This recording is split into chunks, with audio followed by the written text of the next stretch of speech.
The following program presents principles designed to promote good health and is not intended to take the place of personalised professional care. The opinions and ideas expressed are those of the speakers. Viewers are encouraged to draw their own conclusions about the information presented. Welcome to Healthy Living. I'm your host, Margot Marshall. Hydrotherapy has been used for thousands of years to bring relief from many ailments. Today, Dr Eddie Ramirez explains hydrotherapy, and we'll show you some simple treatments that you can do at home.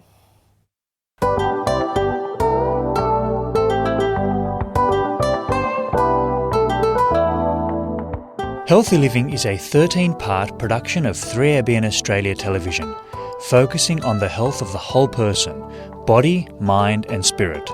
You'll learn natural lifestyle principles with practical health solutions for overall good health.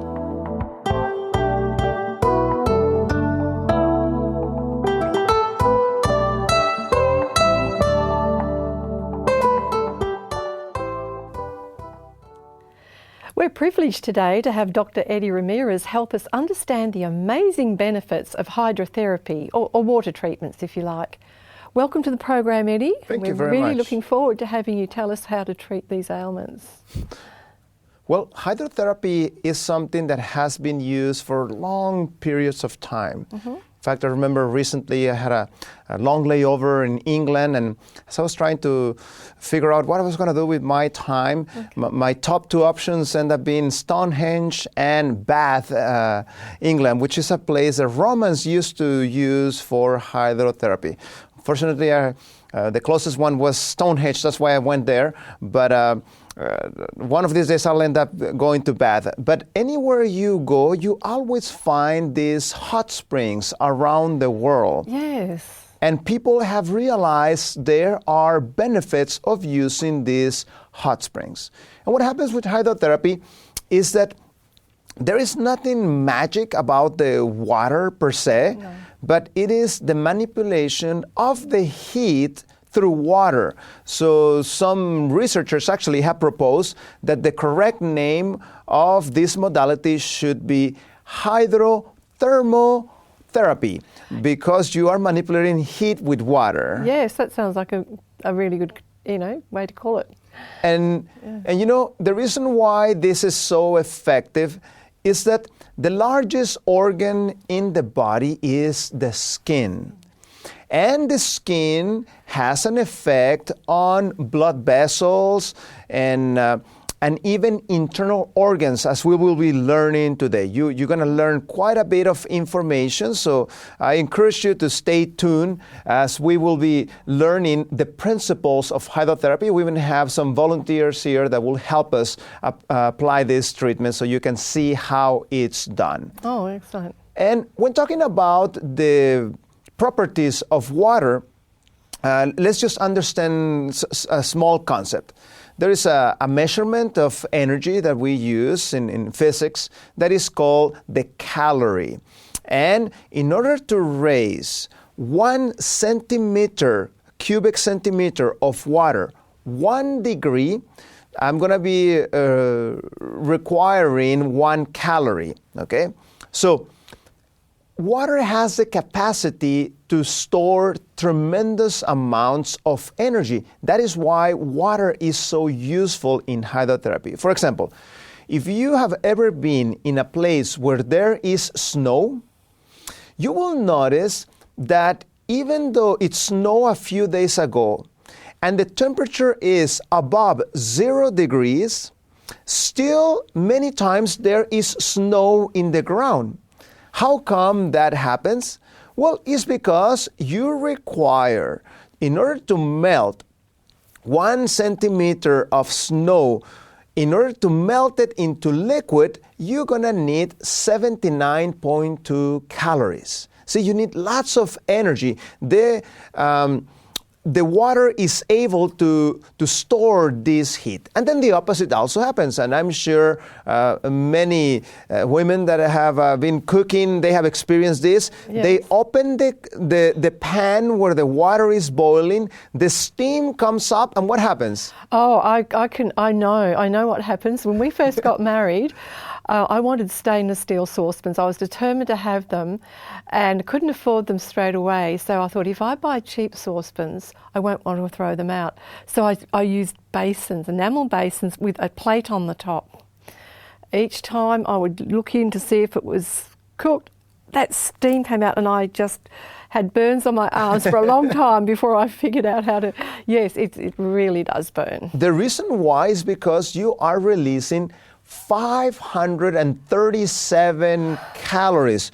So within less than a second, you will get a nice burn there as a result of that steam converting from gas into liquid. So this is something very unique about water, the ability to concentrate that energy. So that's escaping, all that extra heat's just escaping out of the water. That's right. As it converts from steam to water, it releases that energy. If your skin happens to be there, that energy goes ahead and hits your skin. That's why you get burned. Right. And also we have another quality in hydrotherapy, which is called the conducting capacity. We can actually see this on the screen. The conducting capacity of water is 27 times more than of air. That's why if you are in 23 degrees centigrade outside, the day feels very nice, temperature is wonderful. Yet if you jump into a bathtub with 23 degrees, you're going to feel that it's quite chilly. You will feel very uncomfortable. How come you're comfortable outside in the air but not in the water? Because of the ability to transmit that much efficiently. Well, that explains it really well, because you're right. I remember once doing some hydrotherapy and the pool was 16 degrees and you wouldn't think that would be as cold as it is. I tell you, it is. Yes, that is very cold. Very cold, but at air temperature, it's not. So the water has this capacity to conduct temperature. That's right. Yes. Also, there is a law that we can have in mind when we are doing hydrotherapy treatments, and this is called Van 't Hoff law, which says that the velocity of any simple chemical reaction increases 2 to 3 times for each rise in 10 degrees Celsius within a limited range. Basically, what this says is when things get warmer in the body, the internal functions of the body happen quickly. Why would we need this? We are blessed with something that is called fever. Fever, what it does, it raises the body temperature in order for the internal reactions of the body to happen better. So you're fighting a cold, for example, there are viruses all over your body.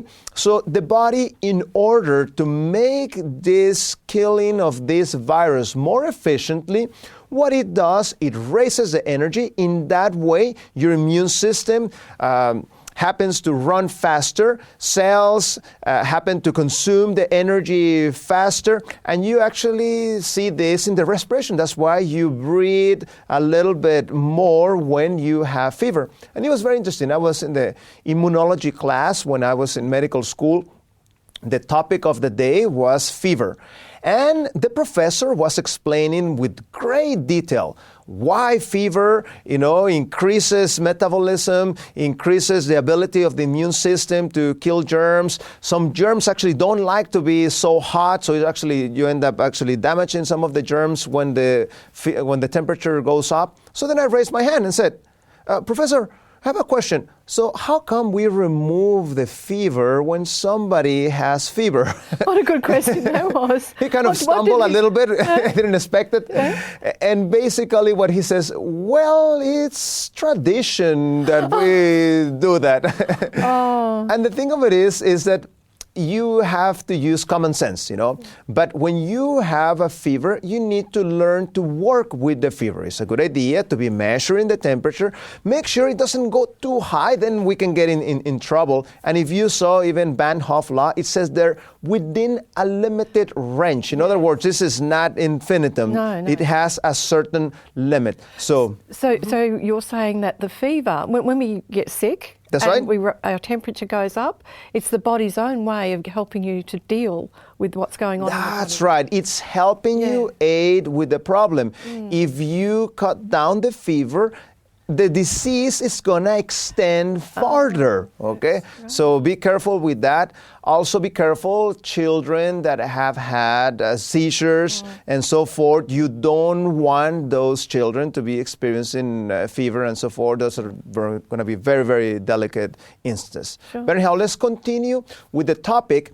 There is something important about hydrotherapy, and that is management of temperature. In fact, ideally, when you do hydrotherapy, you actually should have a thermometer. That would be a good investment. Thermometers are actually not that expensive. It's just a matter of just having one handy so you can have good control of the temperature. And we actually have a little chart we want to share with you. And here you can see the different temperatures. In hydrotherapy, we don't use very hot temperature, above 40. Then we have hot. This one is the one we usually use, 38 to 40. Warm, 33 to 38. Neutral, which is the temperature of your skin, 34.5 to 36. Tepid, 27 to 33. Cool, 21 to 27. And then cold, 13 to 21. And very cold, 0 to 13. That's very now, cool. Now, they're all Celsius. That's right. They're all Celsius, those ones, So we're talking to Australians, so they can understand very well what we are saying. Now, my point is that very hot temperatures we don't use in hydrotherapy. They're excellent. If you have a chicken and you want to remove the feathers, they work wonderfully for that. But for hydrotherapy, you do not use that. Also, I want you to use common sense. A child, you cannot give too much range of temperature. Somebody very ill, you cannot give too much of a temperature change. So not too hot and not too cold. That's right. You just bring that margin closer to the neutral. Yes. Somebody very elderly, you don't do that. So have common sense, when you are applying these principles that you may not cause trouble. Hydrotherapy is not righteousness by works. It doesn't mean that you have to be burned in order to get the benefit. So it needs to feel good. In fact, somebody applying hydrotherapy needs to be a good communicator. As you are talking to the person that the treatment is being applied, the person needs to be giving you feedback. Yes, it's too hot. No, it's not hot enough, and so forth. Then let's go quickly through the effects of heat and the effects of cold. That's the reason why we do that change. If you notice, blood flow will increase with the heat, and so does inflammatory response. Spasm, actually both of them will decrease spasm. Hemorrhage, heat will increase that, and edema also. And the last thing that is important, heat will bring blood to the surface. Cold will send the blood from the skin down to the internal organs. That's why, in hydrotherapy, as a general rule, you always finish the hydrotherapy treatment with cold. Even when you're taking your hot shower in the morning, it is a great idea if you can actually finish that treatment with cold water. To send the blood back where it belongs. That's right. You send the blood back where it belongs. So let's talk a little bit about one of the prototype of the treatments, which is called the hot foot bath. Okay. We can see in the screen that depends what we want to accomplish. If we want to use it as stimulant, let's say in the day you want to start your day in a good way, you can do a hot foot bath from 3 to 5 minutes hot, followed by cold within 30 to 1 minute. 30 seconds to 1 minute. Then sedative. At the end of the day, you have a headache, you want to relax, so forth. 6 to 10 minutes, and the heat should be mild heat, not very, very hot, but just nice and comfortable so that the person can enjoy it much better. And also, what do you use this for? Well, there are many applications about it. For example, we have the fact that the organs are connected to the rest of the body. So, for example, your feet are connected to your pelvic organs, your lungs, your sinuses, and your brain. It means that things that are related to that can be benefited by that. For example, you've been working the whole day, you have a congestion headache from so much thinking, you have this headache. Hot foot bath will be a fabulous therapy to apply. So let us ask our volunteers to show us how you do one of these hot foot baths, and we will see that on screen. So we have the therapist measuring the temperature of the water. Remember, we said that we need to make sure the temperature is correct. Then the patient sits down. He needs to feel comfortable. It's a nice idea to cover him up so that we can warm the body more efficiently. And it's nice to have a little towel so that if sweat is coming down, we can actually capture it. When you have the right temperature, you can also test the water with your elbow, and then you can put the feet on the water. You talk to the patient, how is the temperature? Be sure that you are communicating well. You cover him up well so that the treatment can conduct that heat correctly. It's a good idea to put a cold cloth on the head so the head doesn't get too hot, but the rest of the body does get warm. And you wait, remember how long you want to apply the application, 5 minutes, 10 minutes, depending on the purpose. And then it's a good idea to do contrast. We said that cold brings the cold water there. If you need to put higher temperature on the water, you always lift the feet as she just did, add the hot water, then you put the feet there. The water does tend to cool over time. That's right, too, it cools down, so it's a good idea to do that. Keeping a temperature up there. Then once you have been satisfied with the time, then as we said, you always finish with some cold water, and that's what she is doing. If it's for relaxation purposes, the water is not going to be that cold. Or you can actually put your feet on a basin that has actually cold water, ice cold water, but that will be like more type of stimulating, so like to start the day and so forth. And after treatment, make sure the patient has enough covering. Make sure there's no drafts in the room, and it is a good idea to rest 15-30 minutes as the person is receiving this therapy. As you can see, it is actually quite simple and effective. Very doable, very doable. I've done those, and they are very, very potent for a congestive headache. That's right. Amazingly, probably 20 minutes or so. And, the blood just seems to be relieved from the head, and it's wonderful. Also for menstrual pain, fabulous treatment for that, okay? We said the feet are connected to the pelvic organs. This is not reflexology. This is called reflex effect. And let's go briefly through some of these reflex effects. So, for example, in your feet, as we said, we have a connection between brain, nasal area, lungs, and pelvic organs. This is something we can actually measure in a physiology laboratory. This is no hocus pocus type of thing. There's science behind this. That's the reason why when you walk barefooted, when the floor is cold, you actually are going to get a little stuffy nose and so forth. I have a friend who, if her feet get cold, she starts sneezing. That's right, because of that reflex effect. Also, the area around your face that one is also related to the brain area, and so does the back of the neck. When you apply hot or cold, you are doing an effect towards the head also. So also, if you have a congestion headache, that could have that effect. Oh, okay. Also, when you have the areas of the upper body, such as the right lower upper abdomen, that one is related to the liver. And if you go to the other area, which is on the left, on the upper abdomen, that area is related to the spleen.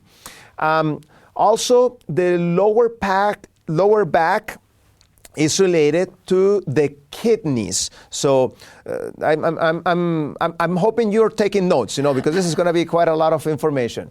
The central part of your abdomen, that one is related to the kidneys and ureters. So if you want to do an application of heat and cold, that's what you would apply.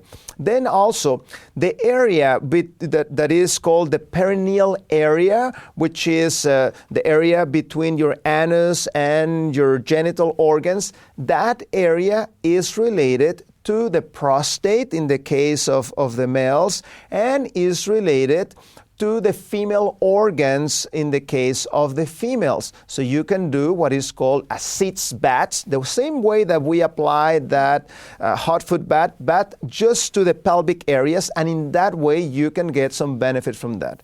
Also, if you have nervous problems, for example, a diabetic has issues with the nerves on their feet, beware of that. In fact, it's contraindicated to do treatments on a diabetic feet, as they don't feel the heat, and you can actually burn them, and then it end up being worse than that. Yeah. So Dr. Eddie, that demonstration we just saw of a hot foot bath, you're saying that wouldn't be a good thing to do on someone with diabetes? That's right. That will be contraindicated. Or someone who had poor circulation, or what else? Any other? That's right. People that have very bad varicose veins, that would also be one of the contraindications. Also, we have the skin over the breast. Those ones are related to the pelvic organs. And so does the skin above the abdomen. That one is related in general to the whole intestines. And finally, the area around the heart, that one also has an effect towards the heart. So as you can see... Oh, well, that's good. That's not hard to remember. I can remember the heart relates to the heart. Yes. There are many areas in the body. So how are we going to get there? Well, we can use a modality called the fomentation. And the fomentation is an effective way of applying moist heat. Not only for the internal organs, as we were talking about the different areas of the body, but also whenever you get an injury. For example, you get a sprain in a hand or so. What we want, first we want to apply what is called the RICE. And RICE is the word for rest, ice, compression, elevation for the first 2-3 days. While the body is trying to control things up, the best thing you can do is to apply ice. If you apply heat, the blood vessels that are broken, you will create a big hematoma and so forth. Yeah, bruising. So don't use heat when you've just had that kind of an injury. That's right. Bleeding or any bruising. Yeah. So you want to apply ice there. Then after that, then you apply the moist heat. So let us see an example. We're going to ask our volunteers to show you how you can do very easily hot fomentation.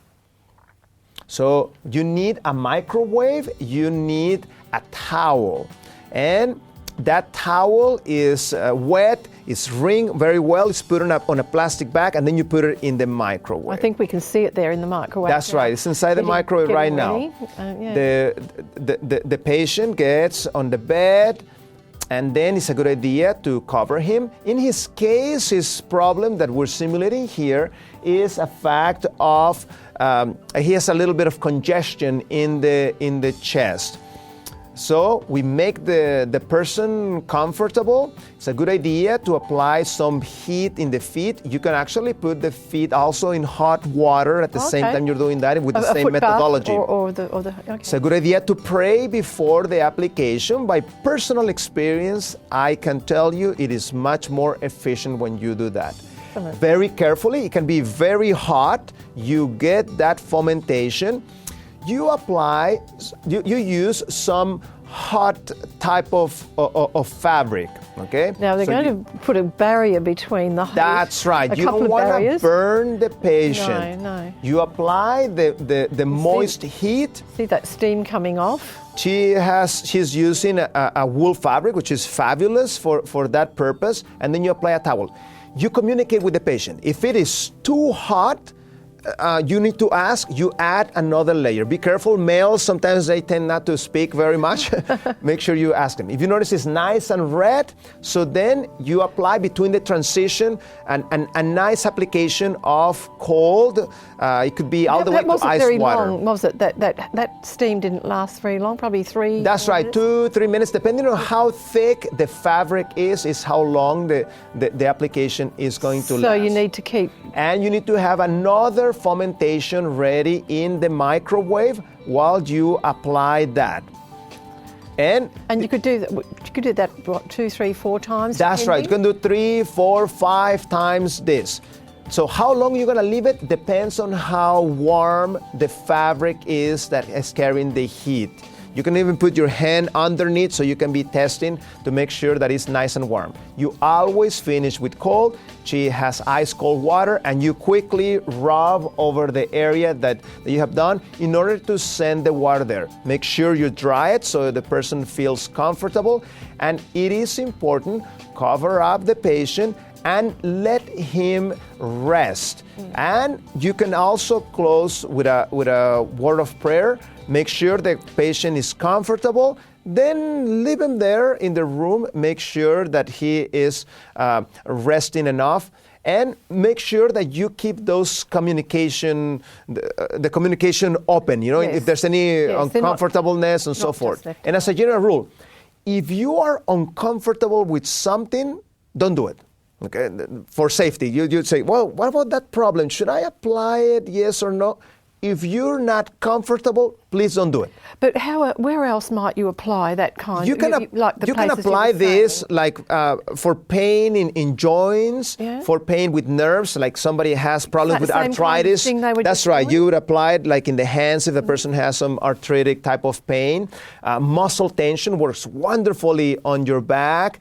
Insomnia, you apply this before going to bed. This will relax the back. Where would you apply it for insomnia? Whereabouts on the body would you? On the chest will be a good application. Okay. And also, if you have problems like pneumonia, bronchitis, you can actually apply a double one on your chest and the back. As you're taking your normal treatment, this can complement things. Also, to produce sweating in case you want to remove certain substance, somebody's trying to stop smoking and so forth.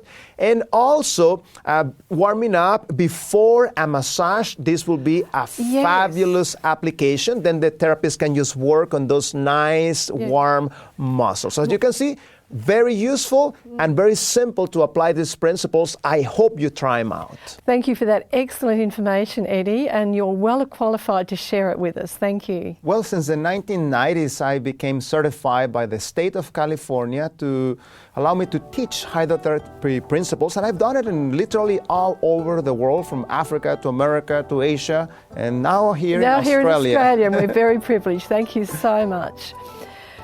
Well, we hope that you'll tap into these water therapies and experience their benefits. We've certainly tried to make them very simple for you.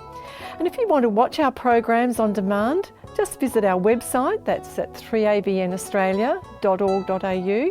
And you just click on the watch button, and then you can view our programs at any time. Please join us next time. God bless you.